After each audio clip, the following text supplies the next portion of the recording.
అందరికీ నమస్కారం. ఈరోజు పొద్దుగాల అరక కట్టి మా పత్తి చేనుల గుంటక కొడుతున్నాం. చాలా దిక్కులో దీన్ని దౌర అంటారు, మా సైడ్ మాత్రం దీన్ని గుంటక అంటాం.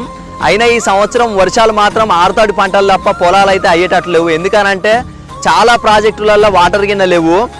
మా సైడ్ అయితే ఘోరంగా ఉంది పరిస్థితి. పొలం 6 ఎకరాలకు ఒక 2.5 ఎకరాలు పెట్టినాం, 4 ఎకరాలు అట్లనే, 3.5 ఎకరాలు మొత్తం అట్లనే పడా ఉంది. ఈసారి ఏం అర్థం కావట్లేదు కాలం. ఒకవేళ ఎండాకాలం ఇట్లనే కంటిన్యూ అయ్యి ఇప్పటి నుంచి కింద వర్షాలు పడకపోతే మాత్రం ఎండాకాలం అసలు యాసంగి పంట పెట్టే ఆప్షన్ కింద లేకుండా అయిపోతుంది. ఎందుకనంటే ఇప్పుడే బోర్లు అటు ఇటు వస్తున్నాయి. యాసంగి పంటకు వచ్చేసరికి బోర్లు మొత్తం ఉపయోగకుంటే అసలు యాసంగి పంట పెట్టే అవకాశం కింద ఉండదు. నీళ్ళు కింద చాలా కష్టం అవుతుంది, కరువు వచ్చిన ప్రాంతం లెక్క అయిపోతుంది. మన పత్తి చేను అయితే ఇట్లుంది. ఈ ఆరుతడి పంటలు పత్తి చేనుకు ఈ మెట్ట పంటలకైతే తిరిగానే పడుతున్నాయి. వర్షాలు జల్లులు పడుతున్నాయి. గట్టిగా ఈడ్చి జాడిచ్చి కొట్టిన వానలు ఒక్కడికినా లేవు ఈ సంవత్సరం.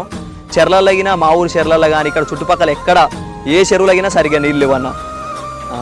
Thank you for watching.